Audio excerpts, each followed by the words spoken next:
in 1960 with a per capita income that was higher than the per capita income of South Korea.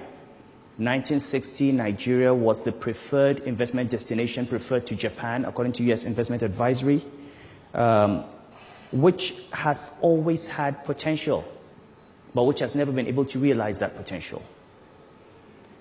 A country that specializes in exporting what it does not produce and importing what it produces. One of the world's largest producers of crude oil that does not refine its own petroleum products and has to import petroleum products. The world's largest producer of cassava that does not produce starch or ethanol.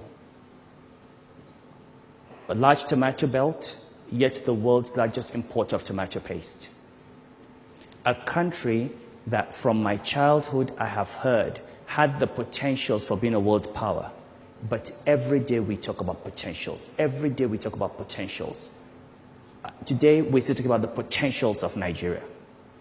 And yet, China, Indonesia, Malaysia, Japan, Korea, Vietnam, Brazil, all of those countries have turned the potential that they had into reality. What's the one thing that, if I were to ask, what is the one thing that we need to do to break this barrier that faces us? In 4 years in Abuja, I've come to the conclusion that we need to overcome the fear of vested interests. And I'll talk to you through a little bit of my own experiences as governor of Central Bank and use that as a basis or as a template for what I think we need to do if we change this country. I became governor of the Central Bank of Nigeria in 2009. And this was in the middle of a global financial crisis. I came to the central bank knowing that banks had problems and believing that these problems were caused by a global crisis, by the collapse in the capital market, the collapse in the price of oil, and that they would be fixed by simply addressing the normal risk management issues in banks. Shortly after I came in and when we went through investigations, I discovered that the Nigerian banking system was infested with the same corruption of the rentier system in this country. That a number of bank chief executives had taken their banks and fleeced those banks and literally taken away depositors' money to buy property all over the country, all over the world.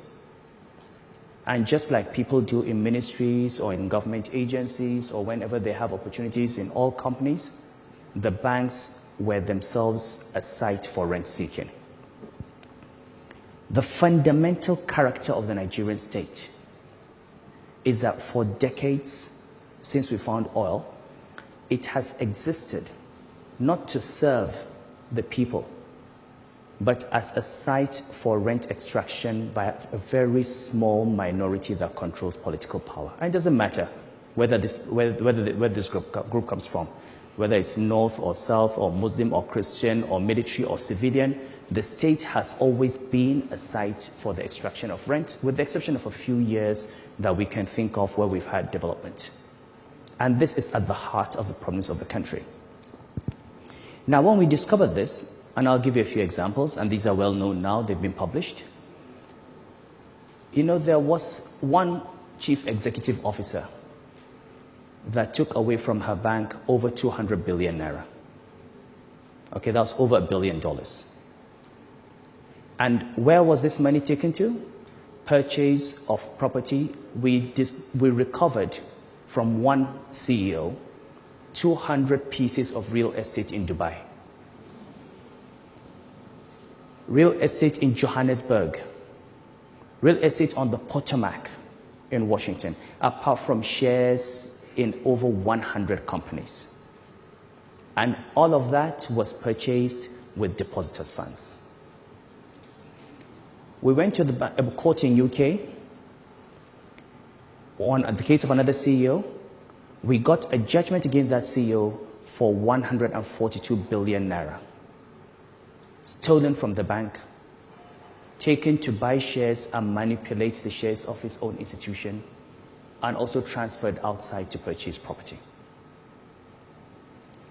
Now, the first CEO we were able to convict, we recovered these assets and got a 6-month sentence and sorted it out.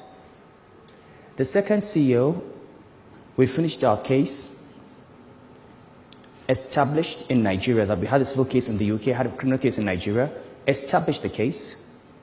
2 weeks before the closing statements were made, the judge was miraculously promoted to the Federal Court of Appeal after 3 years of trial, at the very end of trial, because someone, a very popular religious leader with hundreds of thousands of supporters, carried him to political authorities, and the system that was supposed to protect depositors and handle criminals was used and manipulated to promote a judge so that he would not convict a thief. Now, this is an example and an instance of the kinds of things that happen in a country that stop a country from reaching its full potentials. But my experience with the banking reforms and how it affects the fear of vested interest was the following. After we discovered the things that happened in the banks, the critical thing we had to do was take a decision that would pitch us against powerful political and economic forces. We were dealing with chief executives that in 2009 had become invincible. They were in the seat of power. They had economic power, and they had bought political protection. They were into political parties. They had financed the elections of officers, and they believed that nobody could touch them. And every time I said it was time for us to take action, people said to me, you can't touch these people, you'll be sacked. Or you can't touch these people, they will kill you. Or you can't touch these people, you can't do that. And I said, you know what? We are going to take them on. And we took the decision. We're going to remove them. And you know what? We removed them and nothing happened. We're going to prosecute them. We're going to put them in jail. And we put one of them in jail. And we're going to recover these assets. Because the way the central bank operated in the past was these guys take all this money and the central bank says the bank has failed. The banks that we saved had 4.4 trillion naira in deposits.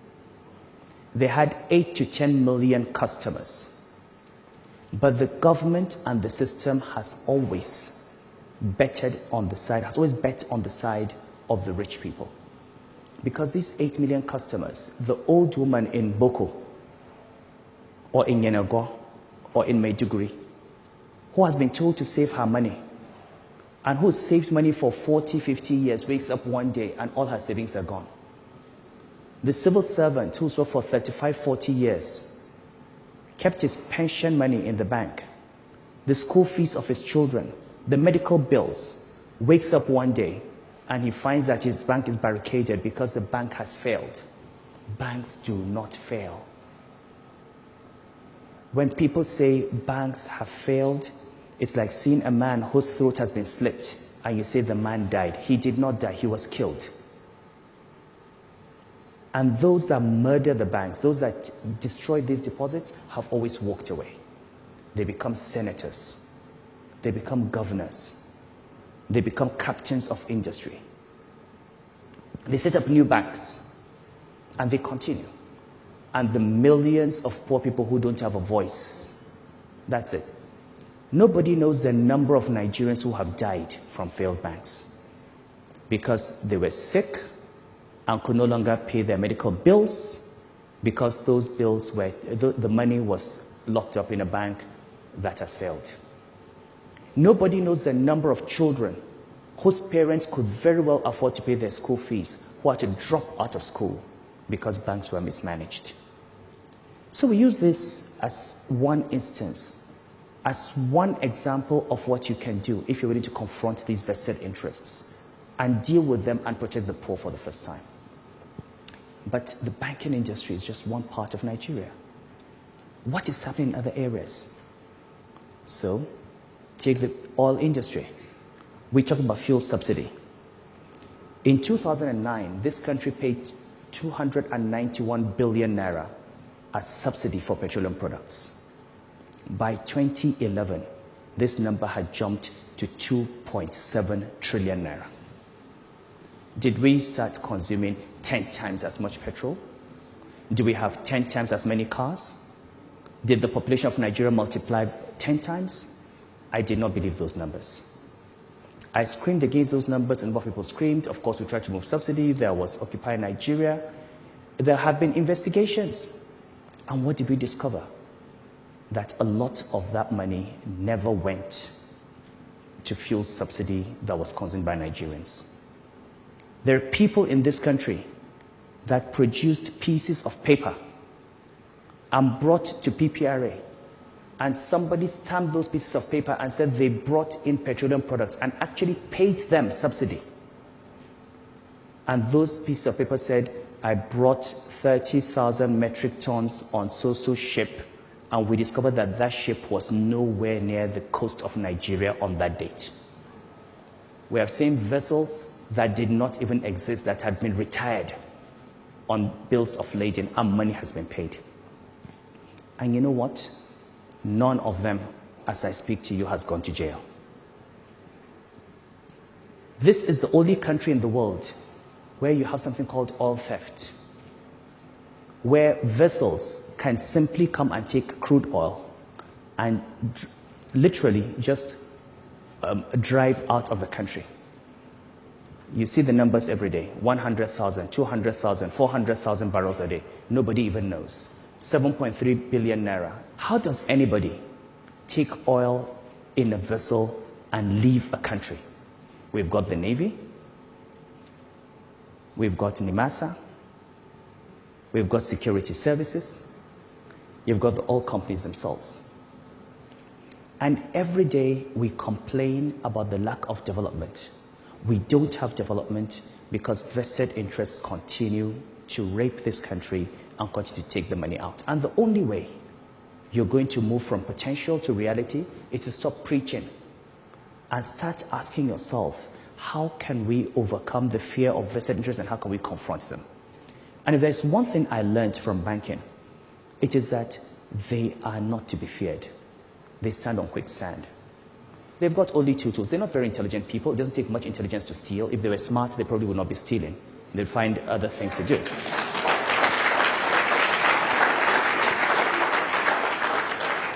They have two weapons, and two weapons only. First is, how much do you want?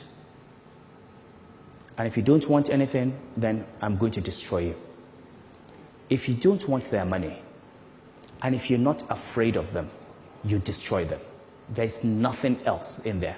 You're more intelligent, and we've got to ask ourselves as a country, how have we allowed ourselves to be reduced to a level that is so far below our potential? A few weeks ago, I was in Lagos at Tinubu's birthday at the colloquium, and I spoke to young people. I said, we have 65 million young people in Nigeria. I'll give you one idea. You have 65 million youth in Nigeria. What does it take for one of you to get your votes and be the president of this country? What does it take for you to say, you're tired of my generation? I'm going to get one 40-year-old, intelligent, committed, patriotic Nigerian, and we're going to ask all the youth to vote for him. What does it take for you to address these issues sector by sector?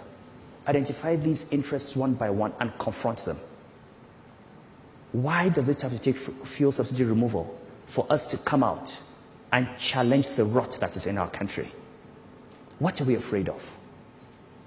We're afraid of losing the security that we have today. We may not lose it today, we will lose it tomorrow. So if there's one thing I have, one message I have for every Nigerian, is to remember that the problems of this country are enormous. The solution is simple. And that solution is we must recognize that at the heart of the problem of Nigeria, at the heart of 90% of our issues, from Boko Haram to religious crisis, to ethnic crisis, to unemployment, to the lack of education, to the lack of healthcare,